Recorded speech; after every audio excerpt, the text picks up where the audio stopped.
Doc here from North America. Good morning, good afternoon, and good evening. It's another fun-filled day. Let's see, we got that right there. We can move this over a little bit more like so. I think that's how it goes. There we go. So you can see the bids and offers. See 91.19. You can see, the pretty much unched. In this case here, you can see it's just a little bit down on our work. Is that it? No, that's Bitcoin. Wow, I was thinking about Bitcoin, the way that it has flown up and down the last couple of days. $1,000 swings will shake up some of the investors. I think that's for sure, the institutions. But I think that's what we're seeing is some institutional buying. That's for sure. All right, are we up? I think we're up. And let's check the chat line. Who's here today? I see Janos. Sound very, very low. How about now? There we go. I think now we're connected up. There we go. Let me just double check my end. It sounds. Oh, let's see. Am I getting this? I'm not even getting this. Okay, here we go. Oh, okay. Somehow or another, I just got a commercial. There we go. Okay, so now we're fine.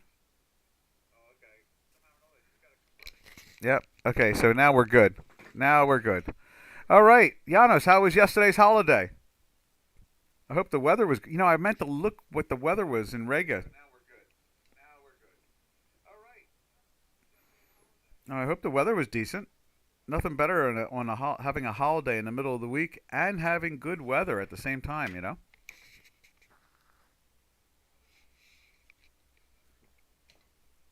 Yeah, we got a CME coming off the sun, suspiciously too warm. Well, we have a CME coming off the sun uh, Friday, I think it is. It's maybe charging up the electromagnetic field, the type of thing. That could be a biggie. That to me at least, there's a combination of all of them. Um, Also, the South Pole is moving up, and the North Pole is moving over towards Siberia. So the weather is shifting around. There's a lot of weather shift going on because of the planet. We've come out of solar minimum. The sun every 11 years goes from dormant to exciting, and it flips its electromagnetic field. So in other words, the North Pole becomes the South Pole becomes the North Pole, and so start a vineyard. Why not? You can be a taster. Exactly, fancy booze. I like that. We have one going on right here on this farm. That's what the kids are doing. They're starting a vineyard, and I have to show some pictures of the whole bit. They've just fixed up one of the pole, the big pole barn, and they put a wonderful floor in it with drains, and they're doing it all. They are doing it all. So that is kind of interesting. But yes, well, that's good. At least you had some decent weather. That's all it counts. That's all it counts. And so let's move along here. You can see the dollar's been kind of weak, but better get back to the numbers. Let's get back to the numbers. I agree with you. And so what we're seeing here now is you can see just a little teeny weeny little weakness uh, in the Swiss franc, and you can see this dollar. It's going up, and which means that the dollar is firm. And overall markets are just kind of cruising along. That thing that caught my eye yesterday was Bitcoin. Bitcoin, had a nice run. It's had a nice run, and now it's starting to get like, the high was something like 18,800 or 750, something like that, and then it closed at like 17,900 and change, and that's you don't want to see those type of things, but it's okay. It's not bad. It would have been different if it had fallen like $3,000. But I can see institutional money is definitely moving into the cryptos. Definitely moving in. Definitely. So I guess the best thing you can say now is that we're starting to see, uh, I guess a nervousness still in the market. It's the end of the year. You can't bet on what's going on with the end of the year because a trend can last incredibly short periods of time, and that's really the challenge of it all. It just makes it very hard to figure out the exact trend, and so that's where we're at the moment. All right, now let's jump over to the euro. Take a look at the euro. There it is right there. Now it's moving down a little bit. And see what it looks like on J4X. Now, it's interesting. Just a quick one on J4X. You can see the Swiss starting to try to bounce up a little bit. So it's in that, we talked about it yesterday, how it's really just chopping around in a channel, for months upon a couple of years now, just chopping around in a channel. All right, there is the euro. Where are you, euro? There you are. I know you're around here somewhere. There's euro dollar at the end with the U. All right, and here you can see it's just a little bit, nothing major. Like I said, these markets, they have 5 weeks. Remember, everybody gets taxed, and so that means that by the end of the year, you have to have your position set where you want it to be, what profits you want to take, what losses you want to take, so you can offset them and try to carry longer-term profits into the following year. So there's a lot of adjustments going on, traders. And so sometimes people don't appreciate, young traders don't appreciate the mechanics that's going on more than the supply and demand. And that is really what the game is all about in the end result. It's a combination. When you have funds and institutions that manage hundreds of millions and billions, they have to worry about taxation. They have to figure out how to not get trapped in something they've had a loss in. They haven't taken a loss in. They want to take it, but they want to take it when they take a big gain in something. So sometimes you see something that's really strong that gets sold, and it's like, why is that thing getting sold? That type of attitude, So that's where we're at with the markets. It's one of the mechanical things that needs to be appreciated all the time, especially towards the end of the year. That doesn't necessarily go on throughout, there's certain times of the year these events occur, and this is it right here, this next 5 weeks, and it makes the markets very jumpy. All right, let's take a look at cable. There's cable. Cable's, just rolling over just a teeny little bit, but look at the weekly, holding up very strong, and the time manifold tightening up. So, see what that tries to bring us. The last time we've seen something like that, let's just take a look and see, where the thing was rising, and the time manifold was tightening up. And it went into a resting area here for a couple weeks and then took off again. Now in this case here, you can see the white line above the plus side of the time manifold is really rocketing up. So, it may be building up energy for this action. And then when it finally peaks out really high, we get the last leg of the British pound. And yesterday someone was talking about it. AR maybe? One of the people that was in the webinar yesterday was talking about trying to play this as an investment, and I was saying, I never really think of currencies that much as an investment because they don't pay like a dividend unless you've got like a currency spread on with options and the underlining, and you're playing it as a synthetic, like a synthetic bond of some form, or bill. And then I look at it as an investment tool, lazy money that comes into you as you sit and sleep. Yeah, as you sit, you sleep, and you eat, money is coming into your position because of the decay, like a bond.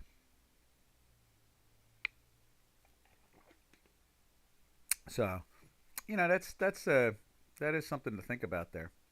That is something to think about. And so that's where we are with that action.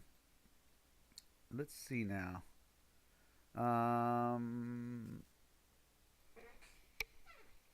Let's see now. Let's head over to the Turkish Lira. And you can see we are seeing weakness galore. I think I want to put one of these things on there. I'm just so excited. He's so excited. Maybe we'll do it this way.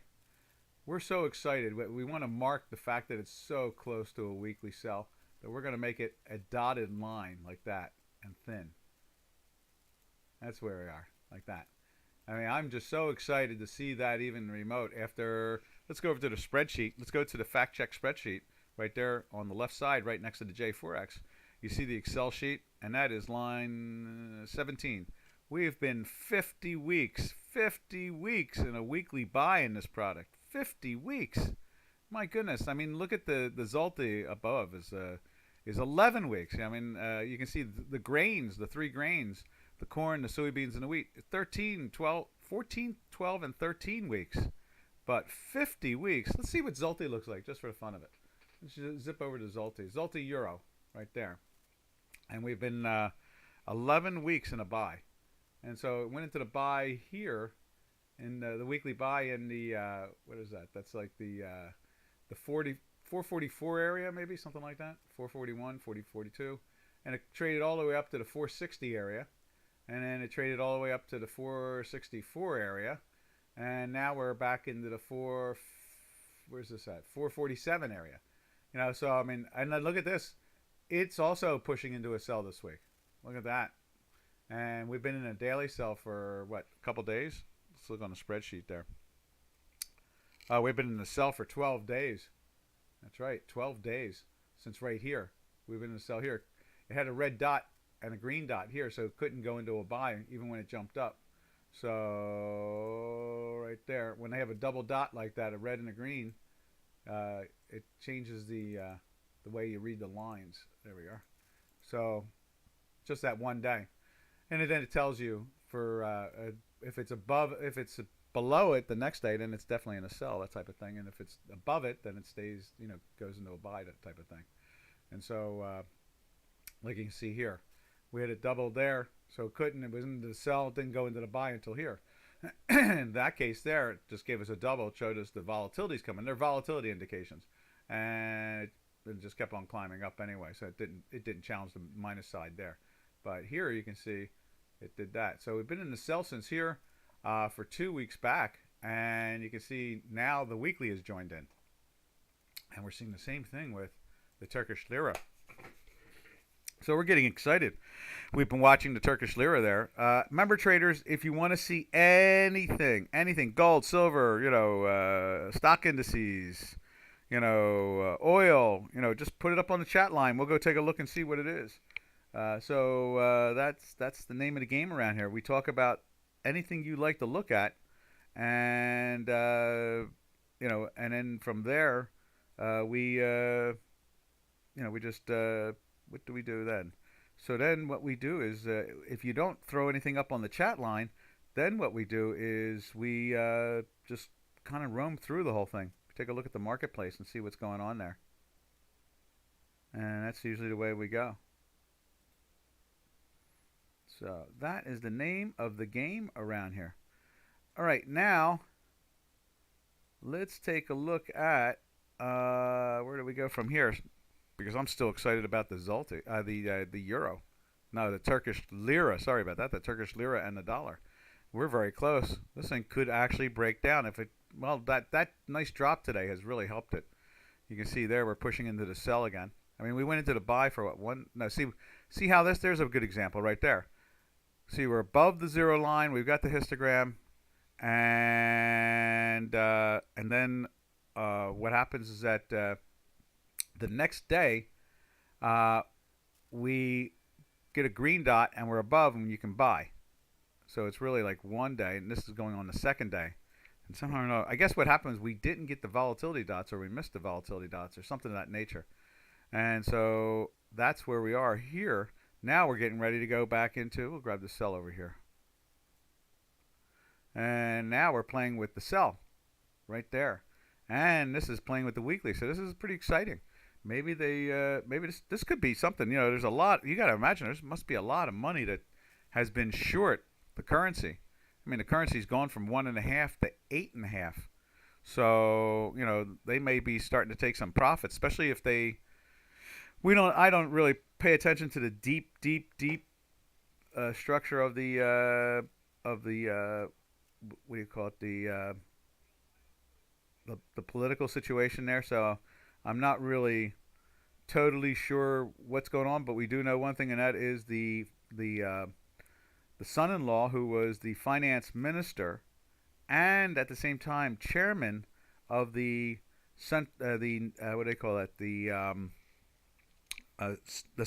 Turkish sovereign fund has now basically retired for health reasons. It sounds mobbish, doesn't it? Yeah, like I think I'll retire or I get killed. It has that sound to it. But anyway, sacrifice. My daughter can find another better man. I guess, yeah, something like that. Who knows? And so that was the statement that was made, and that's where we are. So I guess that's the action we're going to see, is that there's great potential for that product now to basically make some interesting moves, because maybe there's a real change in policy. And that's what it really comes down to. And that's something we've all looked at for a long while, especially 50 whole weeks in a weekly buy. It's like OMG, OMG.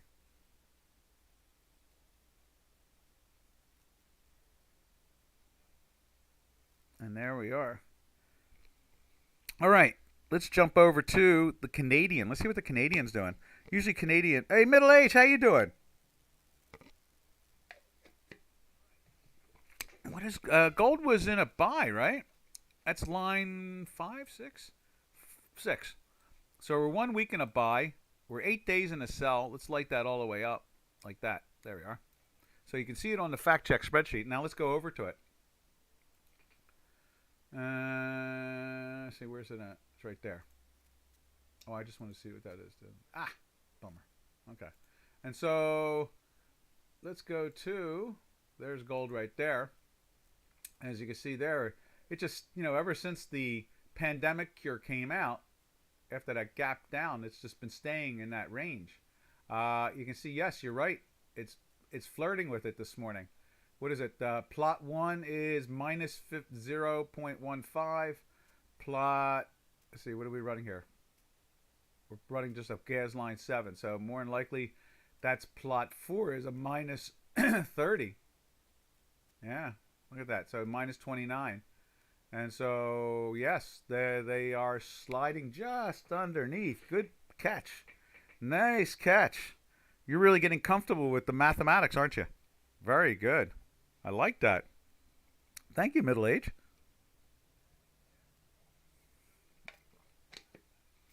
That thing is playing with the weekly. Well, what do you think? Do you pay attention to Bitcoin? What's Bitcoin doing this morning? Let's see what that's doing. Now it's breaking down a little bit, and it closed in a red dot yesterday, and it's underneath today. Like I said, I think, look how low it got down to, 17.5 from a high yesterday of 18.2. Yeah, 18.2 and 18.2 there. 18.2. I thought it was 18.9 or something like that, 18.7. I saw something higher. Did they take out a high? Did they remove some inventory? I guess they did. And so you can see that's going on there. This is going to take a little work for this to break down here for the weekly, but we'll see. We'll see how that rolls along. So let's go back to, how about silver? Robin was talking to me about silver. Now silver, look at it, bounced off the weekly there. It's not doing the same challenge to the weekly, but the daily is showing weakness there. Let's give this a reload. See what that looks like.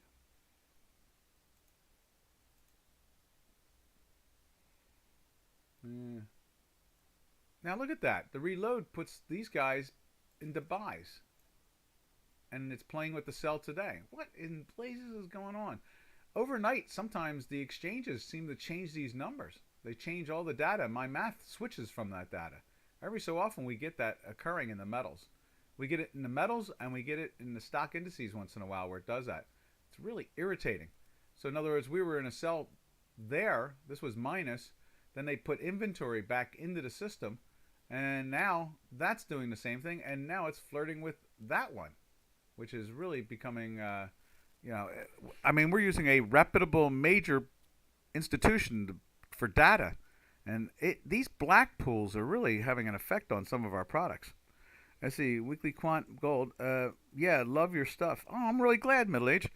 Yeah, so, it's just, I'm really, we've been trying to figure out ways to get better sources, but there are no better sources out there. This is data coming in from the exchanges, and what they're doing is they're changing uh, volume and trade, or adding trades into a system and treating it the next day, and it's knocking our stuff out. But you can see when we went into the sell a couple of days ago, it's moving down. I don't get this. Sometimes it's happening one or two products a day on us. Currency's the least, and then silver and gold the most, which is really irritating. Let's take a look at crude oil since we're there. I mean, that's the other thing there. Now, there's the crude oil. It did the volatility. Let's refresh it, the reload. We go back and reloads 2 weeks of data, and it shows you the way they're flirting with stuff. And so you can see like highs and lows get shifted a little bit, the whole bit, and where it's settled, and and then volume, and it's just all a shift going on. Now in this case here, it's really pushing into the buy today, but it really does need to, as long as it stays above this, it's in the buy. Now it would be nice if it got past the close of yesterday. That would emphasize more strength. But overall, the overall trend, looking at our math, we're in a weekly sell from here. So it's awful hard to, you can't really get long even with this little signal, because if you're going to get long, it would have to be with a call, an option, something limited risk, because it has the great potential to just break right down again, because the overall trend is down right here. So, this has been it was very interesting. This gap with the coronavirus cure. And the metals did the same thing. And I was at a dinner last night, and they were like, basically they said, like, what cure? I said, what do you mean what cure? There's 2 cures out there and a third one. Oh no, I'm sure it's not approved yet. It's like, what are you talking about? It's been approved for weeks. There's a cure out there now, and it's better than the flu virus cure. And they were like, never heard of it. It's like, my God, what is going on in this world where they're hiding this? In the financial markets, we see it every day. This information's it's pouring out like a fire hose. But for some reason, the general public is not being told about it. I don't understand what that's all about there. Ooh, wait a minute. I see something on Turkey. What is that? Aragonomics. Aragonomics is over. Turkey hikes rates by 475 bips to 15%. Turkey, under a brand new central bank governor, hiked a policy 1-week repo auction rate by a whopping 475 pips to 15%, right on top of estimates. Wow. So who's this new finance minister, and how long will he be living? Over 2 years after Turkey launched the great monetary experiment known as Aragonomics, in which monetary orthodoxy was turned on its head and inflation was fought using lower rates, it ended with a thud this morning when Turkey, under a brand new central bank governor, maybe it's his daughter now, I don't know, hiked in its policies 1-week repo auction rate by whopping 475 bips to 15% on top of estimates, as the central banks delivered the stability hike that analysts were expecting, as it aims to regain credibility in its policy as well as the currency. How about that, huh? So Turkish policy, interesting. Traders, would you like to see that? We can put that up on the screen. That's interesting. Oh, wow. Interesting. All right. All right. So there's the crude, and you can see there, and I guess we're not seeing any effect from the Aragonomics, but now we know what's going on there, and that's why we saw with our work. Let's go back to the Turkish Lira just real quick. No wonder we saw our math starting to turn down and put the pressure on it and all that stuff, and we're seeing all this action. The math picked it up that the Aragonomics is coming. See, the front runners. We must have said this thousands of times in webinars. The insiders always know, and they run ahead of the news, and and then that's why the classic saying, buy on rumor, sell on news, because what happens is that insiders like to get their profits fast. So what they do is they put the position on knowing what's going to occur. They make the money that when it occurs and they get out of it. So that's why they always say buy on rumor, sell on news. Because then what happens is the smart money, it's not really smart money. We refer to it as smart money. The insiders who know the most, that's why we refer to it as smart money. Not like they're great traders or they're brilliant managers or any of that. We refer to it as smart money because they are the closest to knowing what's going on. And so I wonder how many people realize that. That's what really smart money is. Smart money is someone or a group that knows the inside deal, what's really going to happen ahead of time. So like they're like front running it, or they're insider traders, or something of that nature. And in this era, criminality in these marketplaces are rarely ever punished. So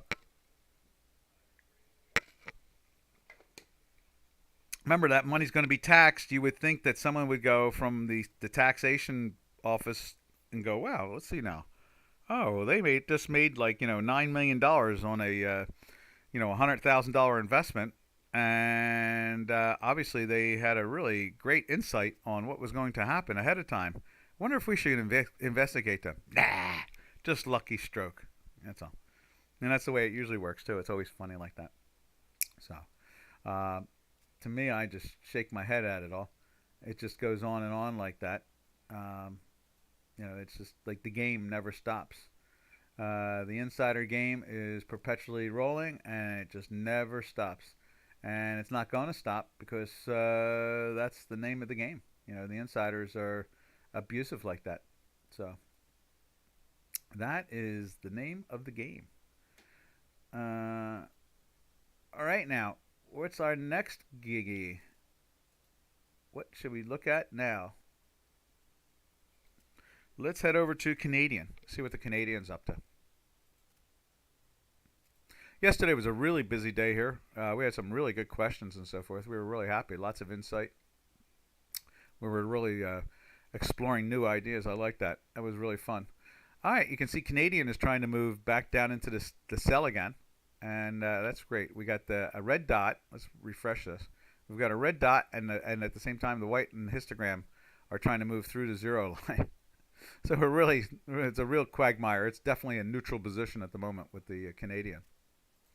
Now let's go to the Zalti, not the Zalti, the Kiwi, and that's the last when we go to that. And then from there, we normally go over to the crude oil, and we'll start to explore that. Now this is trying to tell us that crude should be firm.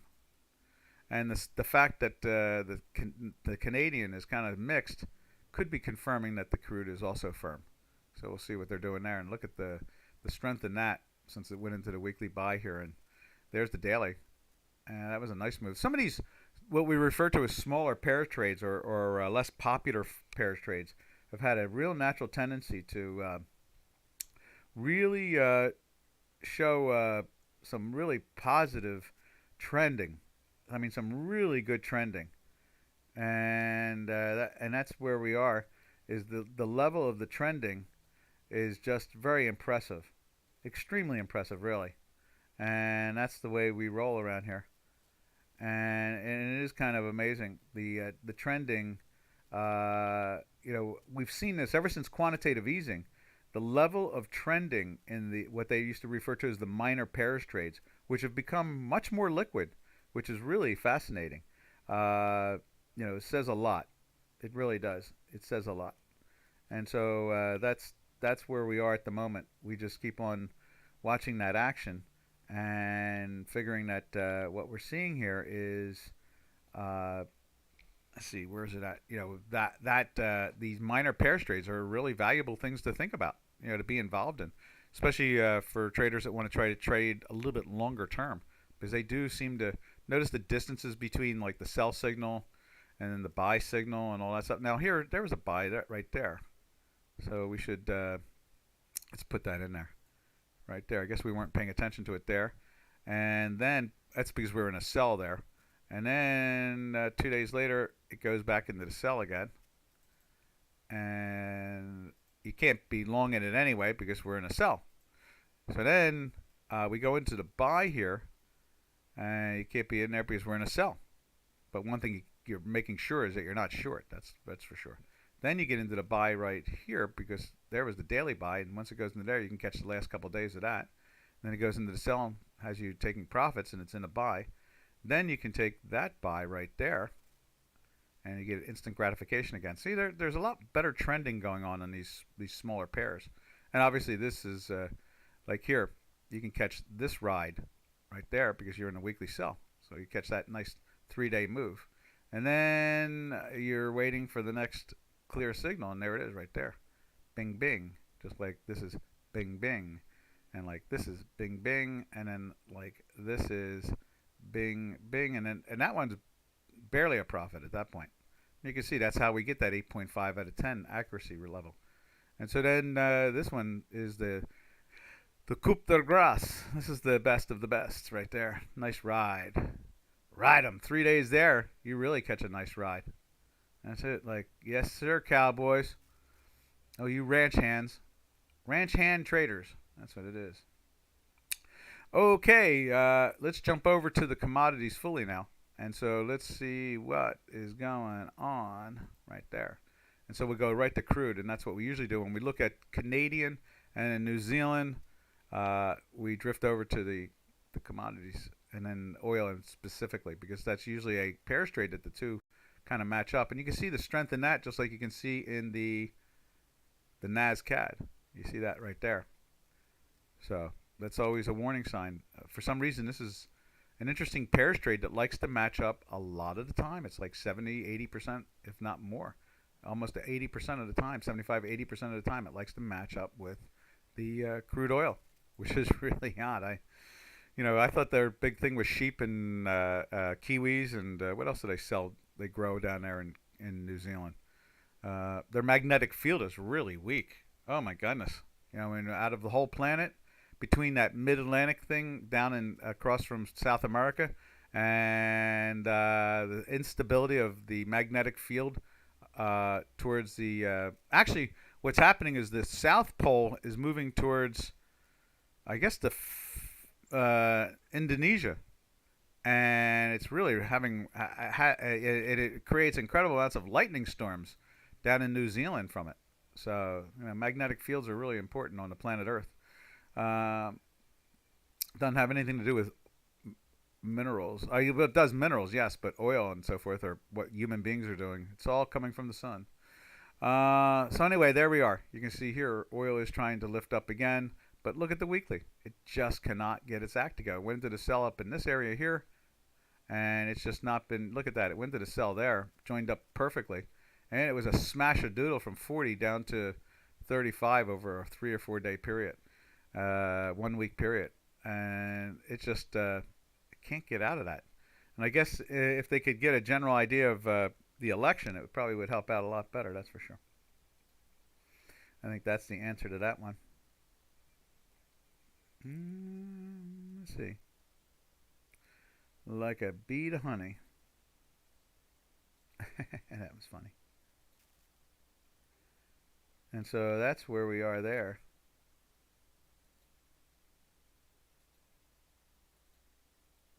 And that is the name of the game when it comes to the crude oil. Now, how about if we look at Robo? We don't usually do that. We go right over to gold. But let's take a look at Robo, the oil that they use for automobiles to power them. Gasoline. We call it gasoline in the States here. And then there it is there. It's trying to do the same thing. It's trying to climb into the buy. And it is also the same thing right here with this stuff. And then it was in the buy, daily buy for this crazy action up into here. Didn't go into the sell until this day here. And then you can see it finally played back down over a 3 day period.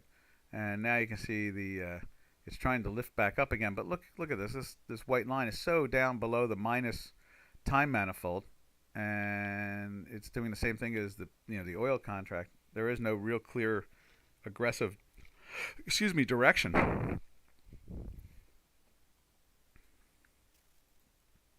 All right. Now we'll go over to the gold, where middle-aged muscle was saying, it's flirting with the weekly sell, and this is from the pandemic. It drove it down basically 100 points. That's wow, thank goodness we were in a weekly sell. You couldn't be stuck in a buy on that one. And at the same time, what we see here is it's really gone nowhere since the success of the two what do they call them cures for the pandemic. So that's that is something to think about. That's for sure. You know. Trying to think what else we could say about that. I guess not much really. It is curious though. It truly is curious, but I'm not really. I don't know what's the word I'm really looking for. I'm not really convinced there's any real clear direction with the last 5 weeks. We don't know how much profit taking. Remember, gold has gone from I don't know what 1,500 this year. Let's just go over to J4X for a second and take a look at gold where it started started the year out. Okay, and then you can relate to what money managers are dealing with. And we'll make it a weekly too at the same time.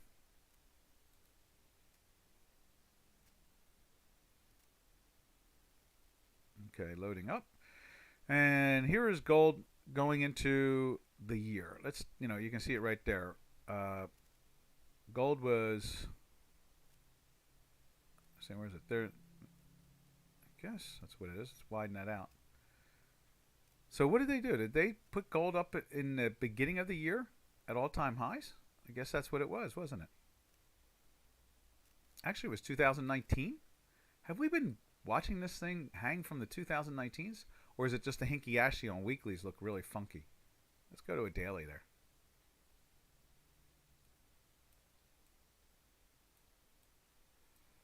Remember, hinky ashies are some type of average thing, so anything's possible there. There's July.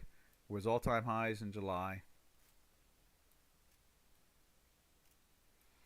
There's April. There is, okay, here it is. Here's January. So gold was in the 1500s. I don't know what that hinky ashy thing is on a weekly, but it didn't make any sense at all. All right, so here it is in January, basically trading in the $1,500 area. Now it's trading basically at 2,000, right? Where are we at now in gold? Oh, 1,860. All right, so, it had run to almost 2,100, right?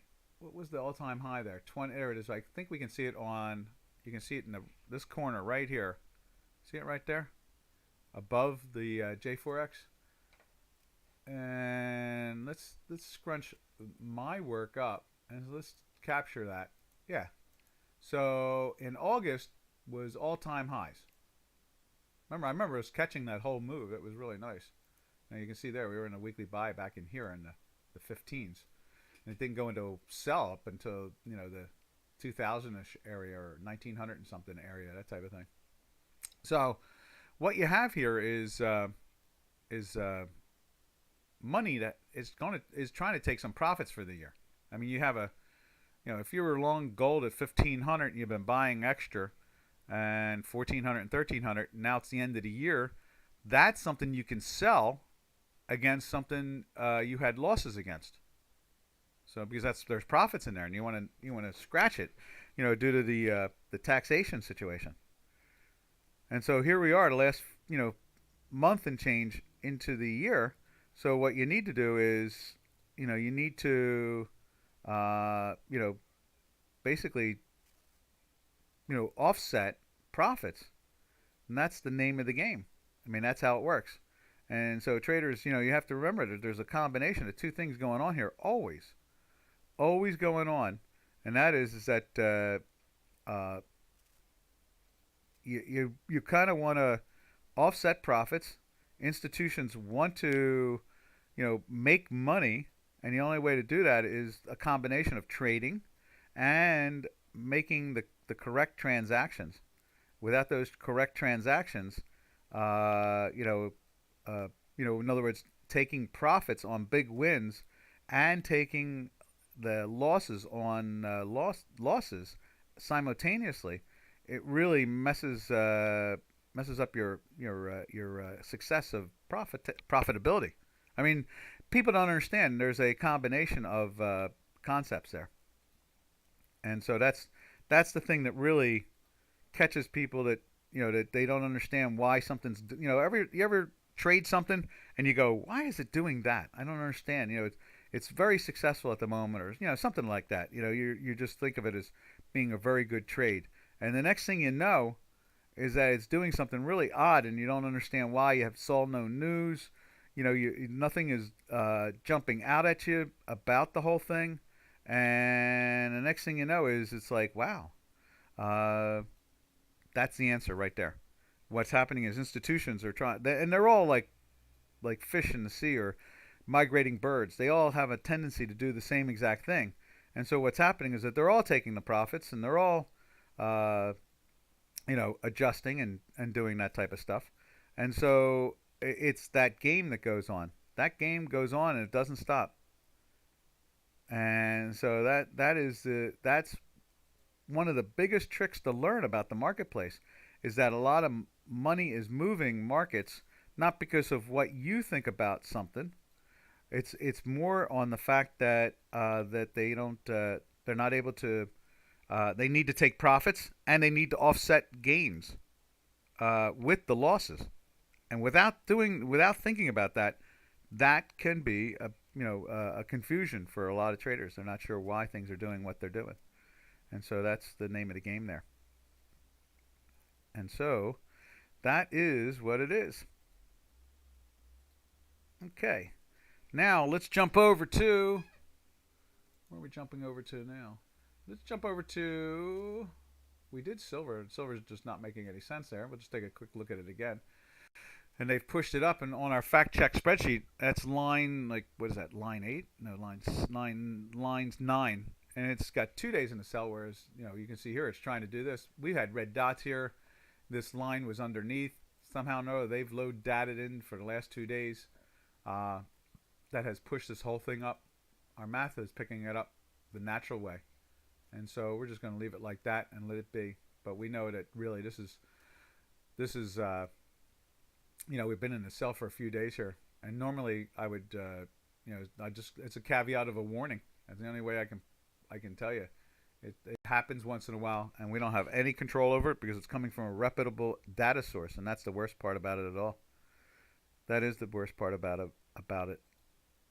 And that's and I really hate that. And that's that black pool combination stuff. It is really irritating. That's the black pools are not. I find them obnoxious. We're supposed to be able to see data all the time when something's transacted, and they have a natural tendency to just hide data and then put it in a couple days later, so the institution or institutions that hid it can get out of their position without anybody else knowing. Well, guess what? That's just part of the world. And then when you're hiding trading information that's supposed to be disseminated and legal, and they hide it, it is a real crime as far as I'm concerned. And that's why I steer clear of the government agencies. They are just a bunch of insider fascist hacks. That's all they are. They don't protect the investor. I don't see it at all. I don't see it at all. Nothing. Okay. Let's jump over to. Let's take a look at platinum. Platinum has been acting very strong there since we're looking at the metals. You can see there's the. It's been in the buy since, I guess, right there. See, where's the day change? Where's the week change? So it's been in the buy since the 13th. Yes, so since the 13th, right there. So a little in the under 900, and now it's up $50. Now we've been talking about platinum be the canary of the coal mine for so long that it's died. That the poor canary is dead. It doesn't exist anymore. The poor canary is gone. It has died. So, what else can we say about that? Not much more than the fact that it's been acting very, very, very strong. No. Okay. Now, let's go to, we could look at copper and do all four metals since no one's here and no one's asking questions. We can do that. And what we could do is we'll label this webinar today something like taxes and precious metals. I think that would be the best description of this. And there's December copper. And you can see here it's been in a weekly buy for this little slide up, and now it's been in the daily sell here for pretty much most of the week. So what is that? That's the now where's today? Let's give it a yeah, wait a minute, something's wrong here. So 16th, 17th, wait a minute, there's 17th, there's 18th, there's 19th, and today's the 19th, right? So where is, oh, there was Monday. No, that's not Monday. 16, 17, 18, 19. 16, 17, 18, 19. It's 4 days. So where's Monday? What happened to Monday? Let's try to reload this thing. We're going to go with a whole month reload of back data. And it does, I don't get that. I don't understand what that is all about. That's too weird. I don't even know where Monday is. Let's see what the data feed says.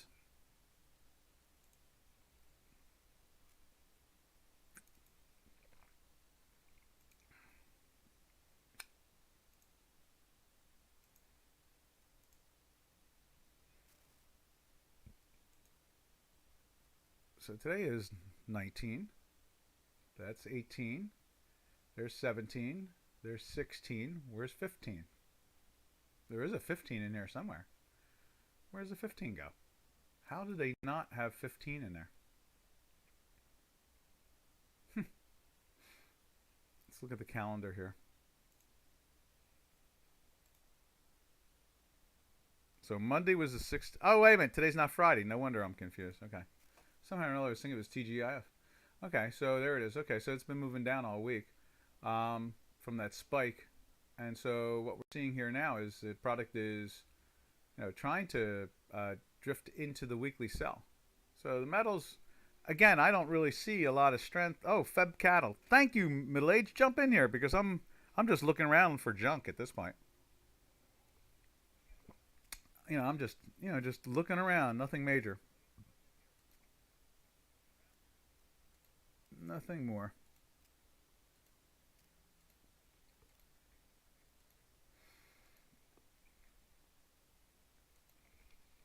All right, let's find it. Let's go to Open Workspace. The Robin combo 2. All right, we're going to take a look at Feb cattle and Feb hogs. Let's see what those things are. They're acting funny. I was saying that to Robin yesterday because we were putting up what was it? We were putting up the Russell 2000, and I was trying to find something to put up for Wednesday. And now here is, that's corn. There's hogs. That's Feb hogs. Hogs are trying to get into a buy here from that action. Let's give it a refresh. We're not seeing today's yet. They're not disseminating the today trade. Let's see what deck hogs are. I don't think they trade. Did they trade them? Yeah, there's the 18th. Now that went into a daily buy on the deck. See that? Deck hogs went into a daily buy, and the Feb hogs did a volatility thing. But we're in weekly sells there. And where are we on the deck? Deck are in a weekly sell also. So that's what's going on with the deck hogs. Now let's check out the Feb. Oh, wait a minute. That's yes, Feb hogs. It's now. Let's look at Feb cattle. Feb cattle on the daily sell. And let's reload this thing too. We're going to go back a whole month of reloading. And so you can see that's been in a weekly sell for weeks now and has gone totally the wrong way. It's been in a daily buy, protecting you all the way up. So it's been in a neutral, and you missed this trade, that's for sure. Now, the only way to profit from this, if you're a producer, knowing that there's strength coming in and you don't sell, even with the weekly sell signal. In other words, you don't try to hedge it. Because and you wait for it to go into the sell to go do the hedge, like right here. And you can see here it bounced back up again. Now let's go take a look at the deck, see if there's like a squeeze in the front month. Same situation. Now that's really wild. I didn't even notice that. How about that? Hogs, our cattle, were in a weekly sell, and we've been in daily buys most of it. It showed the weakness there and it went right back into the buys again. So you really can't be too short in this product. And as a producer, you could have sold some there, you know, forward, that type of thing, or bought puts or something like that. But now it's doing it again, and you can see the breakdown, but we're not losing the appreciation here, which is interesting. And that weekly sell has been really tenacious. That is interesting. How many times have we ever seen that happen?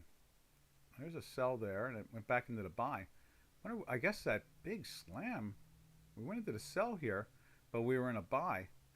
And then that week, you know, the best you could do is you could be like, you know, short in here somewhere. It really was. That was the Monday sell-off. And then it stopped. And 2 days later, let's see, where's that? That's right. No, we weren't there. We went in a green dot. Wow, that's something.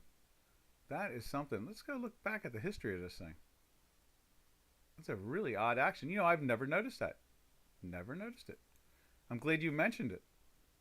That thing's been in a really, really neutral stance for weeks.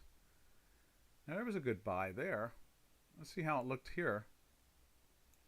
We were in a sell there, and we were in a sell, daily sell there, so it caught all that sell. That's pretty cool. The buy there had you buying out basically in the bottom range. And you can see there. Okay, that's interesting. Went into the buy there, and then you got into the weekly buy. You know, almost like on Monday of that week. Wow. Yeah, it was Monday. It was jumping up by Tuesday. Tuesday was climbing into the weekly buy and confirmed it at the end of the week there. Right there. Interesting. Now, cattle, you know, I don't see too many products that far off the hunt. We may have to look at this and try to do, maybe we might need to move down to the gas. I don't know, maybe there's action to the point where we can actually move to the gas 3.5 up in here and then go to a gas 5 down there. I think I might do some research on that. So you've just see that's why I like people asking questions. You know, there's only so much I can chase after. And I know that I guess I have an arrogance, and that arrogance is I know the math is going to keep you safe. So even if I'm wrong on the sequence of gas line 5 versus 3 or 3.5, and or gas line 5 over 7 or that type of thing, I know that the math will keep you safe. It just won't make you as profitable. You see what I'm saying there? And that's the big thing with our math, is that I know that it'll keep you safe, but it may not make you as profitable as you possibly can be with our math. And so that's the whole gig there. And I guess I call that an arrogance because I trust it. And that is really the answer to it all, is that I know that it has the ability. You know, the math has the ability to keep you on the right side of the market, but not necessarily the most profitable side of the market, but the right side. What I mean by right is that you won't get beat up. You just won't make as much money as you possibly could if you were really pushing on the work. Now, I can tell you this, middle age, I will go do some research on the cattle and the hogs and see if we can enhance the return on that through our mathematics. And so we'll take a look at that. And that's the name of the game, basically. You know, we'll take a look at that and see how it rolls. Yes, indeed. Why not? There we are. And so that is what we do around here. All right, now, what else can we show you on that side? Oh, you know what I want to do now? I want to drift over, since you asked that question, I want to look at the feeders. So there's November feeders that are getting ready to expire. Now, the 3 and the 5 work really well over there. Look at the distances between the sells and the weeklies and so forth, you know. Very, very interesting, you know, a good signal. You know, a very good signal. Whereas you were in the buy here for this action, and you're in the sell for this action, and also this action here. And it put you in the buy for 1 week and threw you right back into the sell, and you were short for, I guess, all the way up to here, and then also right there, just a 1 or 2 day blip, and then you were back into the action again. So the 3.5 is working very well on the feeders. Let's take a look at Jan feeders. Now Jan feeders, it's kind of looking a lot like that cattle situation, isn't it? Look at that. So it went into the weekly sell here, and you caught that ride all the way down from the 135-ish area to the, well, actually, it went into the sell at the 140 area, but wouldn't give us a weekly sell. I guess it was a one-day blip, 1 week blip, and then went into the sell right in here. So you knew not to be long for this move. You just weren't short, so you missed some of that. But then you caught the rest of it and caught 10 cents. So, and then it put you into the, covered the short area in that range here. And you never were short for this move back up again. But you weren't in a weekly buy until here. So notice Jan cattle, that's Jan, yeah, Jan cattle are having that same characteristic with the feeders for regular cattle and hogs. So that's something to think about. All right, Middle Age, you've done it. You've given us a new project. We're going to go take a look at that. We're going to put some research into that and see if we can enhance the meats, that side of it. So that's where we are.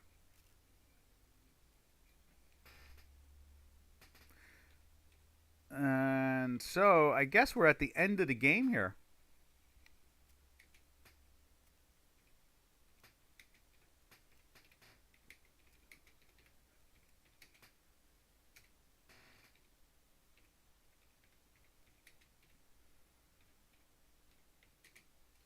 There we go. I'm just answering somebody. Someone's just texting me. Anyway, traders.